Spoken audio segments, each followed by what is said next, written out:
Welcome to Student Advice. We're students, real students here at Fuller.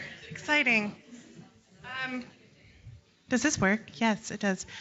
So we're just going to start by introducing ourselves and our program. Maybe what year we're at Fuller? I don't know. You guys can really ask us anything, so we'll just start with the easy stuff. My name's Ashley Hunt. I am a third year, going into my third year here at Fuller. I'm in 2 master's programs. Don't ask why, but I'm doing a Master's of Arts in Theology and a Master's of Arts in Intercultural Studies, so I'm both an SOT and SIS student. I am Kristen Brousset. I am just a Intercultural Studies student, Master's of. I feel a little behind there. And I have been at Fuller for 1.5 years. I came in January, so that's kind of a unique experience from the big welcome week that you guys get to enjoy. My name is Derek Schafstahl. I'm a marriage and family therapy student, second year. So I've been here for 1 year, a little bit over 1 year, moved during the summer. So. Caroline Gibson. Why? Okay, Caroline Gibson, that's my name. We're the same person, basically. So MFT year 2, here we are. Hi, I'm Stephanie Bremer. I am MDiv. Yay, theology. Not difficult at all. And I'm starting my 3rd and last year. So I get to welcome you, create community for you, and then you get to fly. You'll be fine. So what we want to do is make it really easy. We don't want to give you a lot of advice that you don't need. So Estella, raise your hand, and the microphone has a microphone. If you'd like to ask a question, raise your hand, and one of us will attempt to answer it with our own personal anecdotal experience. So there you go. Before you ask your question, you might want to see your name and what program you're starting. See. Hi, I'm Jasmine, and I am getting my master's in theology with an emphasis on the arts. My question, especially as an artist, I did not go to, and I'm not assuming that any of you did either, to a Christian undergrad or anything like that. You know, I majored in theater, and I never thought about writing a theological paper. So, was there a transition for you guys when you had to start writing that? Was it terminology you didn't understand, or is it basically like writing a regular paper, or was it really confusing, or was it hard? Or speak on that, please. There were so many words I did not understand. I was an international politics undergrad and had been a teacher before I came, so none of the theology words. I'm exegesis, hermeneutics, what are we talking about? So there's definitely a bit of a learning curve, and especially when you're in classes with people who've come out of theological undergrad training, you feel a little behind and like the kid playing catch up in class. So that's definitely true. Sorry, people, but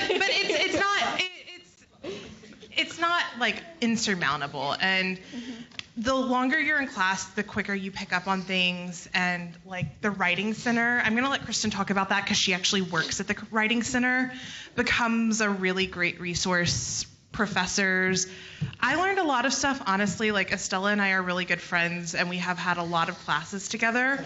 And I learned a lot of stuff because we would come out of class and just talk about things. And so after class, listening to other students talk about things is where I started learning more vocabulary and how to talk like a seminarian. It makes you sound you sound a little pretentious, no lie, when you talk like a seminarian, but you have to know the language. So. I also came to Fuller. I came out of a Christian university, went to a Christian private school for high school, but I was an elementary education major, and I was blown away by how much I didn't know when I got here. And I was really intimidated coming in. I felt like I was going to fail all of my classes because I just didn't know what Tommy Givens was talking about in New Testament for most of the first 5 weeks. But Fuller has some really great resources for you if you've never written theological papers before. On the quad, if you go to the Writing Center tab, there's tons of resources that just lay out exactly how you write an exegetical paper or a working whatever paper. An IWP. An IWP. Yeah. Don't worry. When you're asked to write one, then worry about it. Right now, it's not that important. But a lot of the classes that you take initially, the 500 classes, the professors are expecting that a lot of the students have not done that type of work before.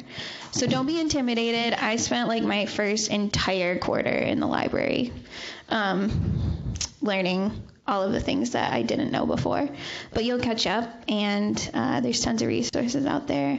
And you also get a free 45-minute in-person consultation at the Writing Center every quarter that you should take advantage of. And you can come visit me or some of my coworkers, and we will help you get started, plan your paper, edit grammar, whatever you want. We are there for you. So. The Writing Center also does like workshops on citing with Turabian. That's probably a thing that if you haven't done it before, you might want to go to one of those. It's how they cite things, it's special MDiv things. Use citationmachine.net. It will do it for you. You'll find. Well, you still have to you have to double check those though. Off the record, I didn't say that. If Joel Green asks, that was not me. A papers? No. You just like put the things there and it types it for you. Also, references. No. Yeah, not the paper. Don't be afraid to just like Google a word if you have no idea what it is. Like in my first class, I Googled the word exegesis because he used it like 15 times and I didn't know what it meant. So just don't be afraid. If you're into dictionaries, I'm not, but apparently a pocket dictionary could be helpful, and there are some really good ones with all of the theological terms that might be able to help you. I just Google the words, honestly. So. Okay, can we drop some psych-specific knowledge here? So a lot of the theology classes for psych students, especially MFT, are like psych-specific. So you'll take it with a theology professor, super smart people, but sometimes they gear the papers in that direction. So they'll have you apply, in a clinical context, what would this mean, or things like that. Not always, so don't count on that, especially if you take summer New Testament classes or online or things like that, which you probably will. May not have told you that. Summer classes next year, sorry. So all of that stuff, but sometimes psych-specific a little more. Yeah, so speaking to the psychology a little bit, I went to psych undergrad, or did psych in undergrad, and wasn't really well versed in the theology, but that was completely okay because coming here, like she was saying, is that they don't really expect that right off the bat. They expect it kind of to be a learning process, but definitely do your research. Definitely take advantage of the resources at the library.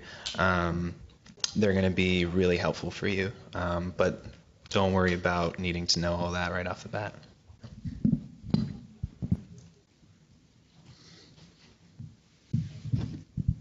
Thank you. We have another question.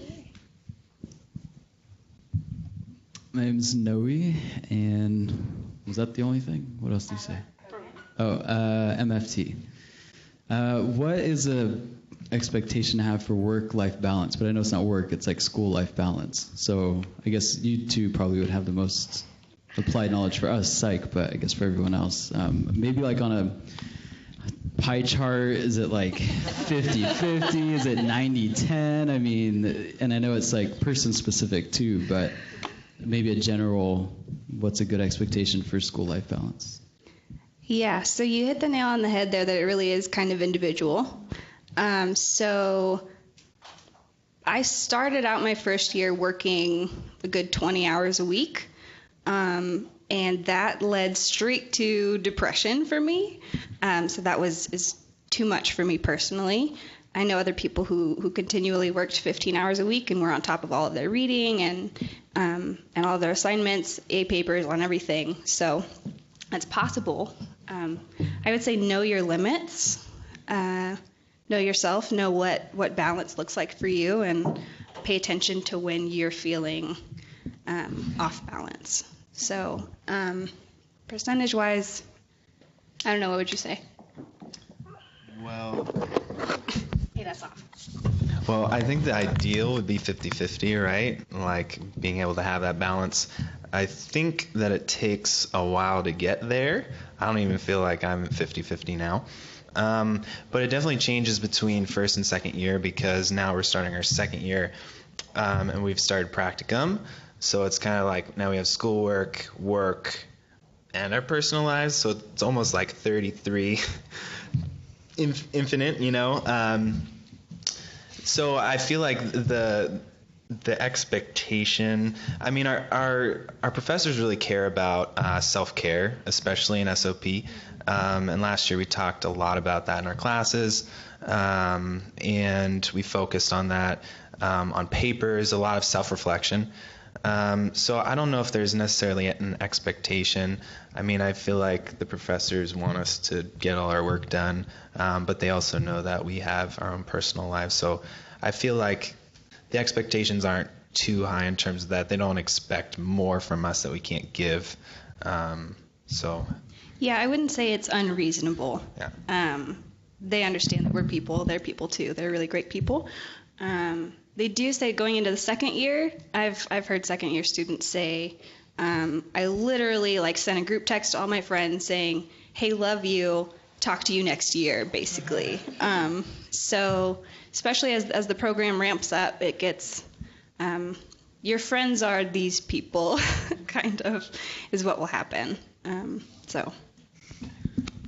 I was going to say, so MFTs are so structured. They have it, I don't know, some ways it's easier, in some ways it's harder, because you know what you're doing every day, but also every moment of your life is planned.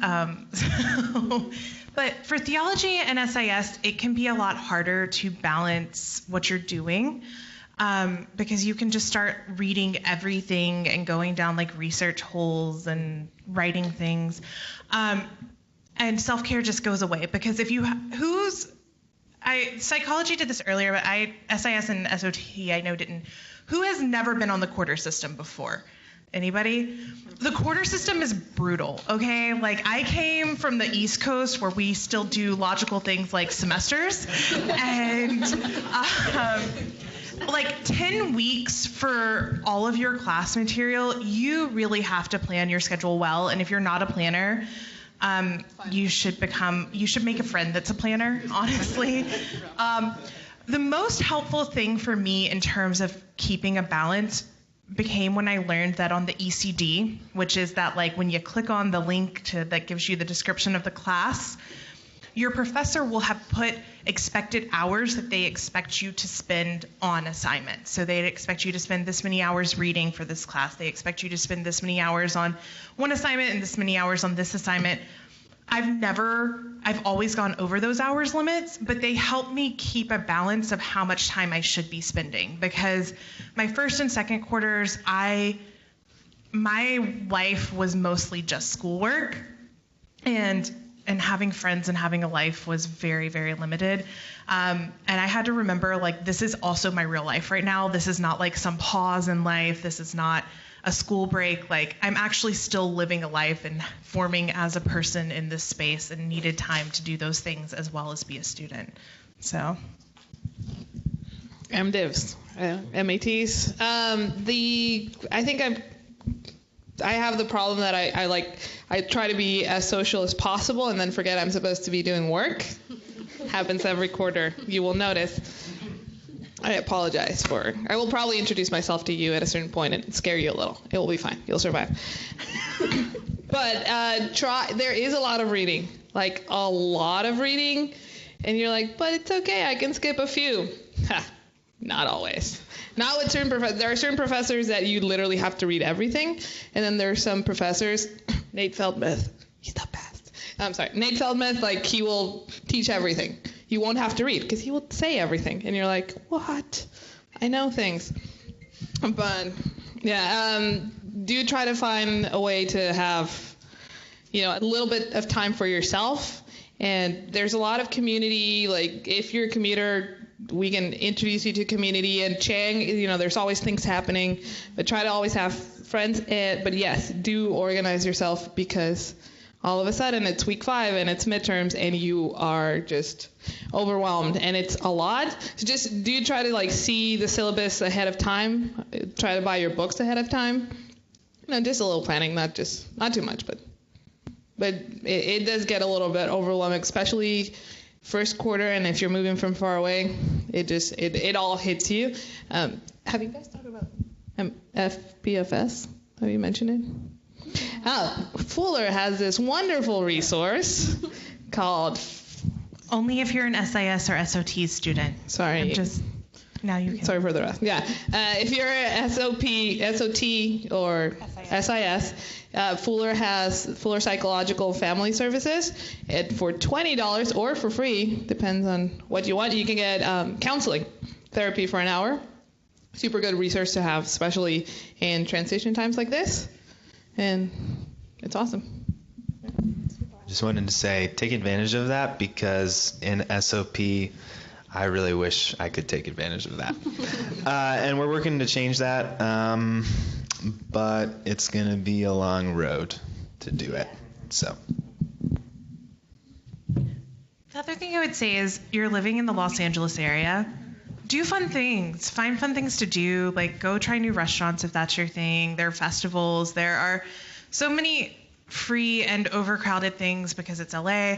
But you are, like, don't limit your life to Pasadena if you've moved here from somewhere else because it just gets really sad. So. Also, if you guys want taco recommendations, talk to me at the end. I will have a list. I have found the places. I have been very intentional. I did it for you. Not for me. I know the places. It's gonna. Okay.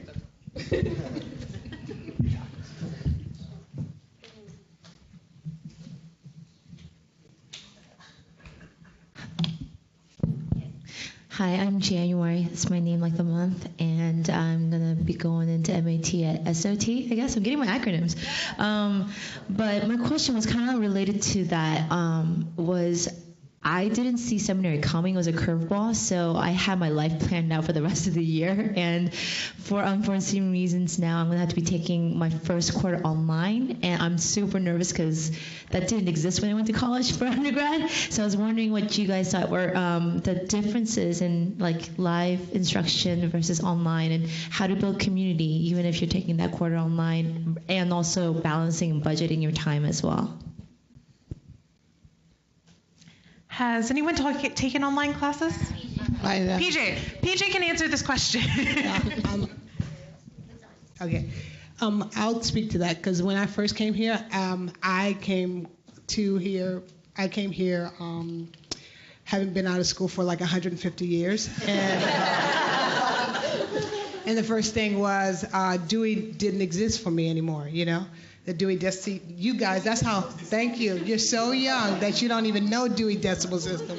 So to get online was like super like Jetson for me, And so, but what you can do with an online course, what you do is write to your, and most of the online courses now ask you to do like a video in the beginning. So they try to make you more comfortable with the medium, right? And if you're not comfortable with being in that medium doing video, you can do something else.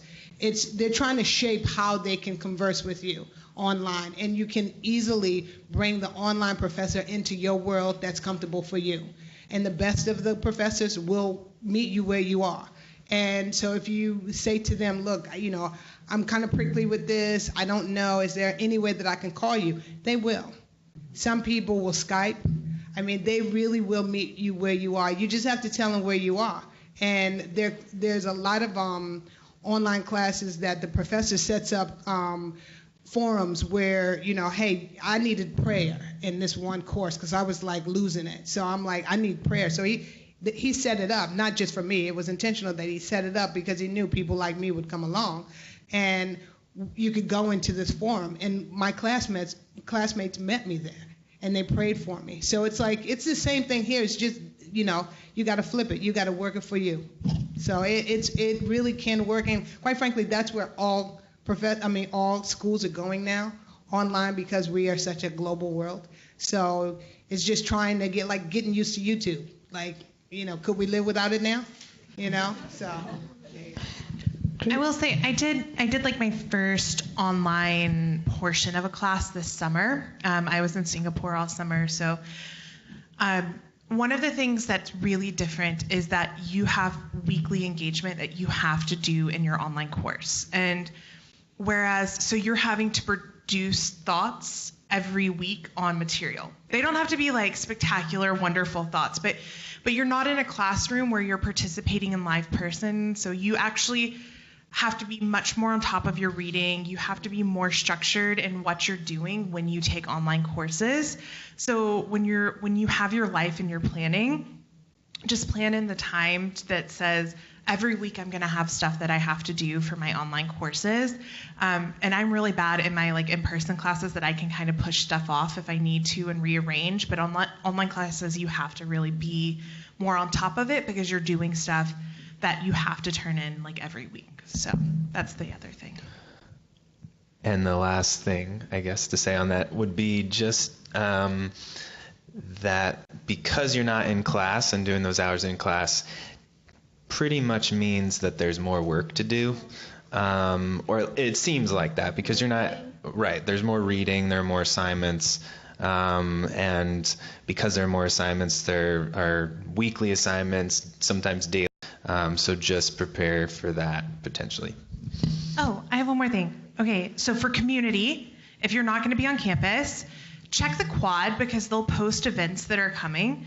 And a lot of events will be things that you can Skype into and Blue Jeans into. So if you're really wanting to hear a lecture that's on campus or go to an event that's on campus, there's a possibility that you might be able to remotely access that from wherever you are in the world at that moment. So that could be a good community building thing. And we're all your all seminary council. Obviously we have on the same t-shirt, but that's one of the things we're even trying to do is make more of our events and more of the things we do accessible for anybody wherever you are.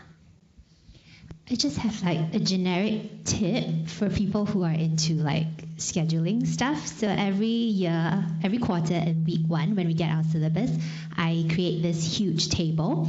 The rows, okay, sorry, this is my geekiness coming out. I'll be happy to send it to you if you want to see.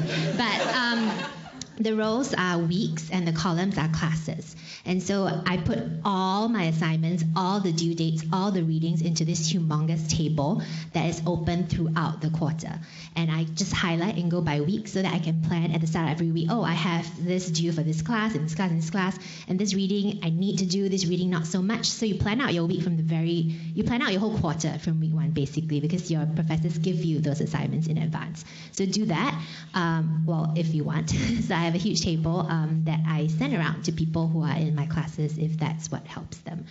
And because I'm a little bit obsessive, I like crossing out things as I do them, and then you can this quarter I'm taking my first online class, so I have 3 face-to-face classes and 1 online class. So that's going to be interesting, but what I've already decided is to block out time in my calendar, so I live by my calendar.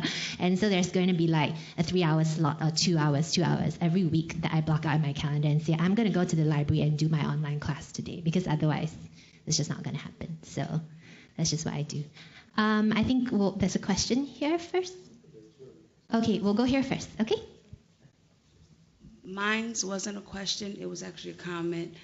If anybody is an ASO student with disabilities, the one thing they are thinking to stress this quarter is that for the weekly posts, even though you get assignment extension times to turn them in and take tests, for the weekly posts, they really want you to get those in on time because it affects the rest of your class.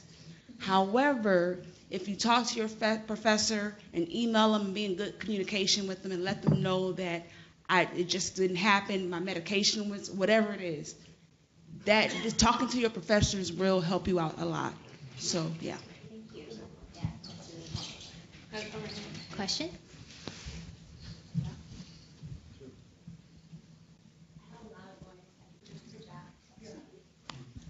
Hi, I'm Shannon. I was wondering if you could talk a little bit about what our summers might look like. So as a student of psychology, can you do something like go to Honduras and take online courses? Are you expected to take practicum every summer? What will that look like? What psychology program are you in? PsyD.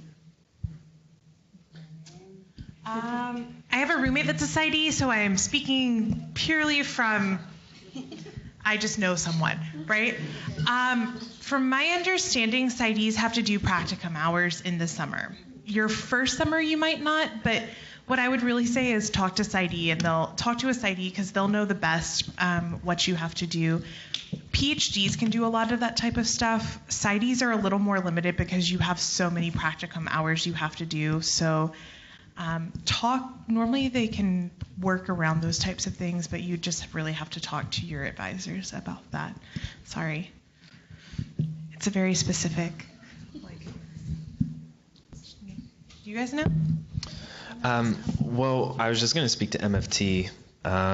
So for MFTs, we had one in-class mandatory summer thing, right? It was course. And it was a thing too. And as far as other things, we took an online course for New Testament and another in-person class also doing practicum. So in terms of practicum, there are certain sites that start earlier than others. So for Caroline and I, we started at Lake Avenue Church, and so they started us in June, which means that we had to be here all summer doing practicum. And so we took classes here at Fuller. For people's practicums who start later, some start in the fall, some were able to leave like for part of the summer, but had to stay kind of at the beginning to take the in-person class. Well, and even with practicum, check with your sites, your supervisors, and whatever. But we have a friend who, went to Korea for 2 weeks and just kind of held off on her clients. Her clients knew she was going to be gone, and so that kind of thing is acceptable if you know far enough in advance as well. And some of us only took one intensive during the summer. Some of us took 3, which is a lot. So it's kind of variable. But if there's something you really have your eyes set on, far enough in advance, it's probably workable. Do you have Since you guys are not first years anymore, I'd like you guys to look back on all the repressed hurt you had that year and bring up, looking back now, if you could have known something that you didn't know then or done something differently, nothing too heavy, of course, but what would that be? And also, 2-part. Also, just what are your biggest tips with organization?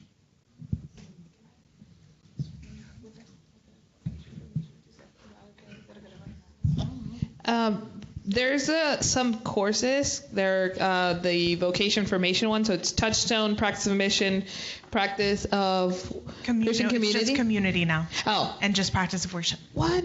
Yeah. Okay. Don't take them one each quarter. Separate them a little. They're very good. They'll help you in your life. They're okay. But if you take them in a row, it will frustrate you a little because they're more like on the easy side of courses. So that's I would have known that. And it turns out that's how they were planned by the by the professors. They were not supposed to be taken in a row. So and a lot of people did, especially fall 2014 because we were the first ones with the new MDiv. So if you could separate those a little, that would be really good.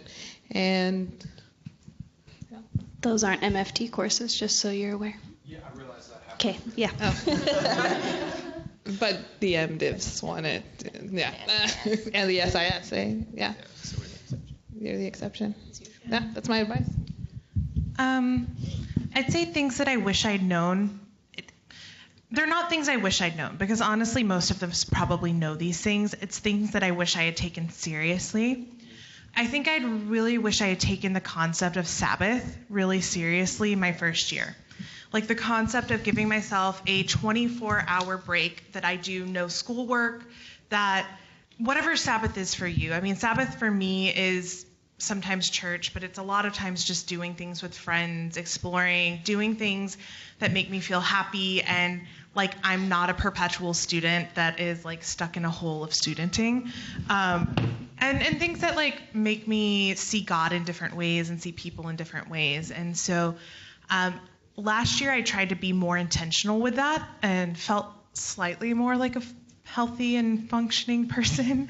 But my first year, I just worked all the time, and I would schedule myself in ways where on Sunday nights, on Saturday mornings, where like I was always doing schoolwork, and I fed this lie to myself that like you always have to be doing work to get on top of things. And I don't think that's true. I think you can plan yourself in a way where you can actually take a whole day of rest and it be okay, and you still get excellent grades. I took 2 classes pass-fail for the very first time in the spring quarter and realized that like I made the same grades putting in like half the effort into my classes that I did when I was like killing myself for stuff. And I think those are the things that I wish I had known, is that you got here for a reason, you know, kind of things. In terms of scheduling, I use the wonderful Estella Lowe method of, this is Stella, by the way, she sent me her calendar like my second quarter here, and I use her calendar now, and I put my weeks out and I put my classes on, and it takes me a lot of time because that's a lot of organization for me, and that's not my like strong suit. But having all my classes laid out where I can see what I have each week so I can like prioritize is really probably the best thing that has happened for me in a quarter system, because if you get like 2 weeks behind, it is really killer here. So. I know for me, I'm not a procrastinator, and when I do procrastinate, it causes a lot of stress in my life. So one rule that I've made for myself is that anytime there's a large assignment due, like a midterm paper or a final paper, I start it at least 2 weeks beforehand. Even if that's just, sometimes I will just write an outline of what I'm thinking or do some initial research. Just start thinking about your assignments more than just the week before or some seminarians the day before. That will help you a lot, particularly during finals week. Finals week is an interesting time around here because quarters are so short. Everybody has a look of sheer panic and terror on their face. But my 2-week system has allowed me to float through that with a look of relaxation. Kristen never looks stressed in finals week. Like, never. I'm usually a bit bored during finals week, frankly. She's done with schoolwork 2 weeks ahead. Stephanie's my roommate, so she will attest to that. I spend a lot of time sleeping. Yeah, she's very bored during finals when I'm just crying. So that would be my best advice to you. I know that doesn't work for everyone because some of you have families, some of you work far more hours than I do. But just start thinking about your assignments earlier than 3 days before they're due. So that's helped me a lot. I also utilize a system like Estella. I take a few hours in the library the first week of classes when I get all of my syllabi. And I map everything out and I look at everything through my schedule so that I'm not surprised by due dates, even though sometimes they do sneak up faster than you think. Things I wish I would have known. Sometimes it can be hard when you are so involved in your studies to take a look around you and at the wonderful community that is here and that you can be a part of. And that has been a huge part of my Fuller experience, is this community. It's vibrant and it's real, and there's ways to get involved. There's nothing sadder than when I meet a student and they've been here for 2 years and they feel that they have never connected with this community. So really make a conscious effort to get involved. It can feel kind of awkward sometimes, or but just just go for it. People are really open to meeting you and knowing you and hearing your story. I know my first week, I came in January, so we have a half-day orientation. And I was the only SIS student at my orientation.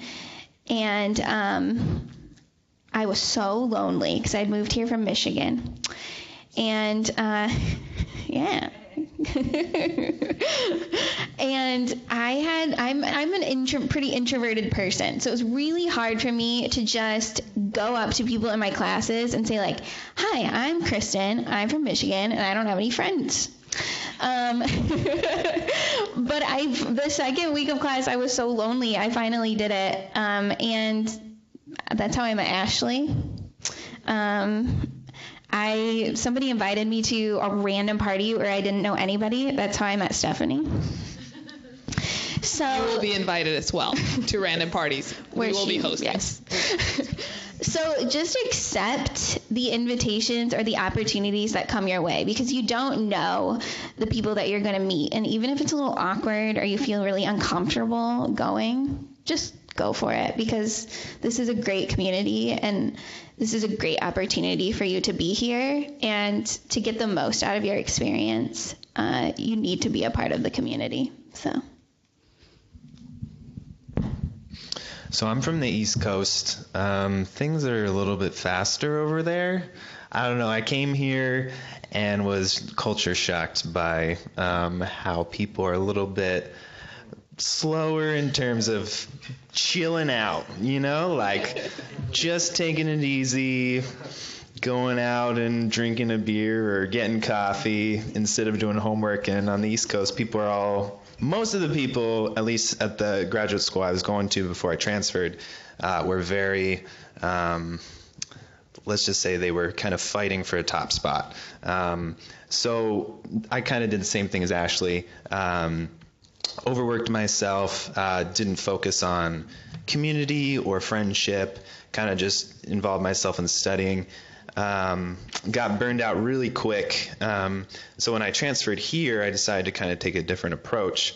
Learned about self-care, which I'd never heard of over on the East Coast, actually, which is ironic. It doesn't exist. I don't know.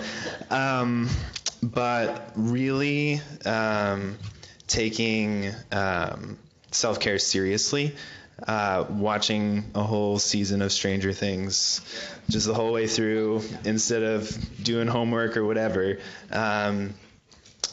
really taking that seriously, because it's really easy to get lost in the work. So try to balance it, try to prioritize making sure that your physical health is okay, but also your mental health. Yeah, burnout is real. I know that they're going to talk a lot with you MFTs about self-care. Take that stuff seriously. They mentioned today already therapy. That's probably, I wish I had started that right off the bat, because especially just, there's a lot of like reflection papers you're going to have to write, which are easier than a lot of, big exegetical research papers or whatever, academically, but the MFT program has been really emotional. It makes you dig really deep and really process through your own stuff. And so I would recommend therapy right off the bat. Again, talk to Megum. She can hook you up with somebody real cheap. We have lots of Fuller alums connected with her. So I would say do that. And I'm really not an organized person, so that part was hard for me. It took me about the first year to get it figured out. So for me, what it takes is using the calendar in my phone that is with me everywhere I go. When something needs to be done, there's a due date or whatever, put it in my phone the second I hear about it so I don't forget about it. And that's what works for me. On the calendar front too, and then I'll let Chris, who's down here, say something, who's a PhD student. One quarter I was totally overwhelmed and could not make my own calendar. And I knew people like Estella in each of my classes who I knew had made a calendar. And I just really nicely asked them if they would share their calendar with me. And they did. And that was like honestly, I cried because I was so happy that I did not have to do that one quarter. So sometimes if you're like feeling overwhelmed and like you can't do it, ask for help, because we're a community here. So Yeah, just one more thing, and just speaking mainly from PhD, but I've also known that master's students experience this too. There's going to be at some point in your first year that your ego is just completely bashed. That you're just like, I have no idea what this professor is talking about. I have no idea how to do this assignment. I suck. This is not going well. For PhD students, that's basically the entire first term, maybe the second term. But they're master's students. You are not the only one suffering through that. That's one of the most important things to learn, is that you might feel like you are incompetent. You might feel like you are not good enough for whatever you're doing. Everyone experiences that here. If you say that you haven't, you're lying. You're lying to yourself because you don't. So it's a very important thing to remember. And just lamenting in community. Going to someone else and being like, I am struggling through this. Can you help me? And more often than not, like I've voiced in class, it's like, I have no idea what you're asking us to do. And a couple other students would be like, thank God that she said that. I was so scared to death over this upcoming assignment. But yeah, just remembering that you're in community, and that especially being displaced and being here, there are going to be moments where everything just overwhelms you. Whether it's the classes, whether it's the culture shock of even just coming from the East Coast out here, cross-cultural, cross-country, everything like that. It's going to come at some point, and it's going to come unexpectedly. But it's going to come, and you're not going to be alone. You're going to think you're alone, and you're probably going to be told, whether it's your own demons in your head or something like that, that you're alone. You're not. But make sure that you set something up beforehand, that you have friends that you can be like, this is not going well. Can I have some help? Can I go and get ice cream? Can we get some frozen yogurt? Can I get some Korean food? Whatever you guys need just to do that. Yeah, tacos, as Stephanie said before. Whatever it works. So yeah, just set it up that there's going to be that moment that you have no idea what you're doing. And know that it will also pass. But it will be there, and it's going to be hard for a little bit. So we have time for one more question. Okay, we'll try to do two more questions really quickly. So here and then here and. I was just going to add something that was. Okay.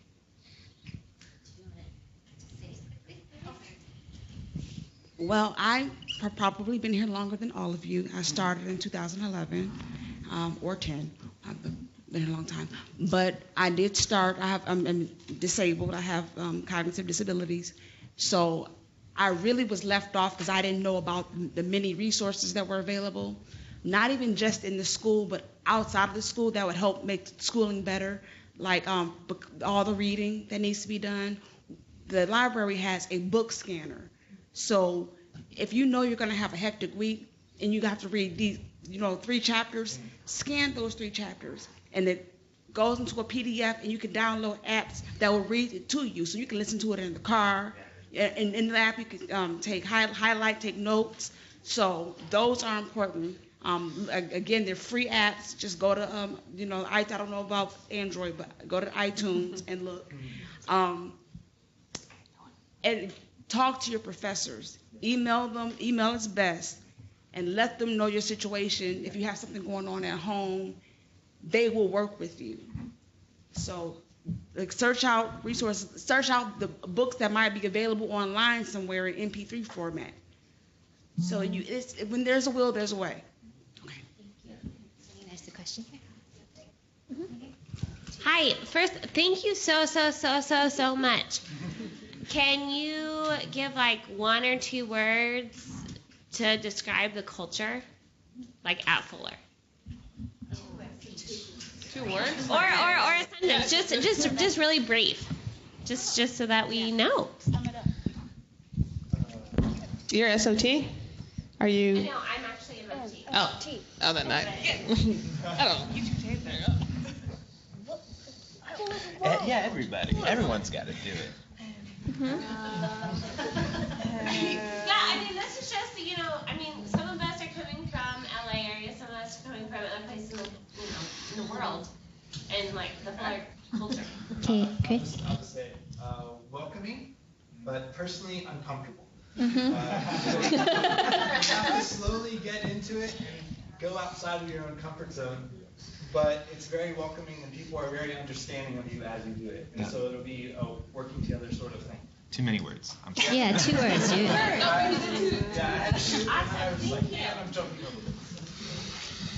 I think to tack onto that, I would say inclusive. I don't want to say a lot of words, but but no, I feel like it's kind of eclectic. You know, we've got all of these nationalities and denominations and everything, and that's not just like a bullet point on Fuller's resume. That's like really the culture here is very broad and beautiful. I love that. Authentic. Wow. So diverse, which you've all heard, but I would say that that's challenging. That diversity is challenging, and if diversity is not challenging you and forcing you to change and transform who you are, then you're not doing Fuller right. Cool.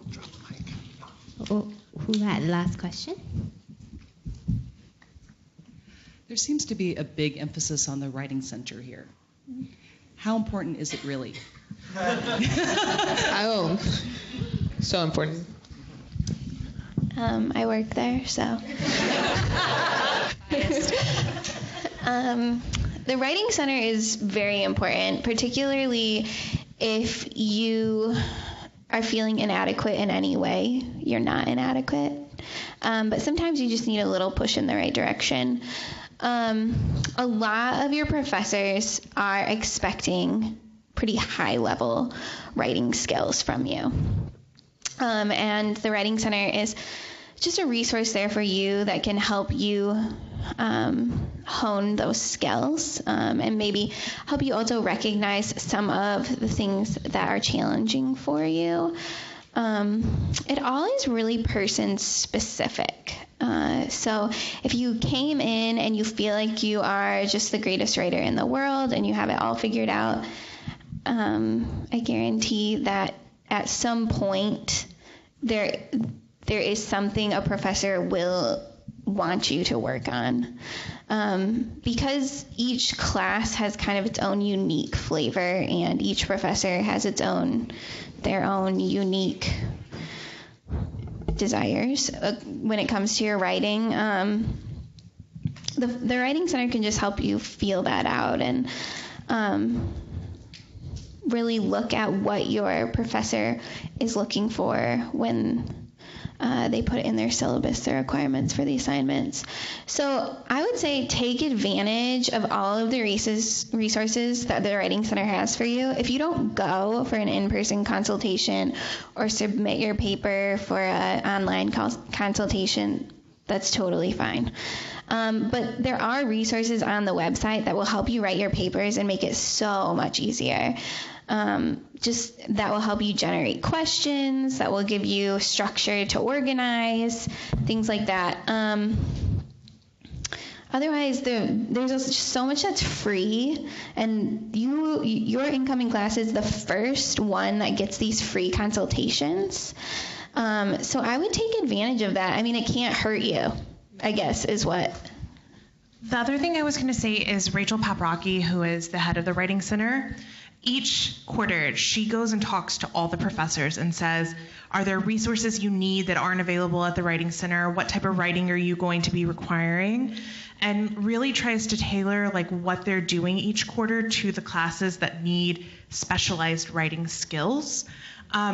For me, I just use it as like a reference library. So, I mean, it is important because half the time I forget like weird Turabian rules on like how to cite things that have like 8 authors and like 2 titles and all of those types of things. And at that point, I go to my Writing Center worksheet and go, okay, and then like type it in. So, yeah. I'm up to you. I think the Writing Center is a really, really cool resource. I've never used it. So take it or leave it, but it is there. So as a as a person interested in research and getting published at some point, I think it's an extremely useful resource to have your writing checked and rechecked. And I think that as I'm going to continue to transition in that process, I'm going to use it more. Just to have that high level of writing. It's just a different, when you enter into the research and publication realm, it's like you need really top-notch writing abilities.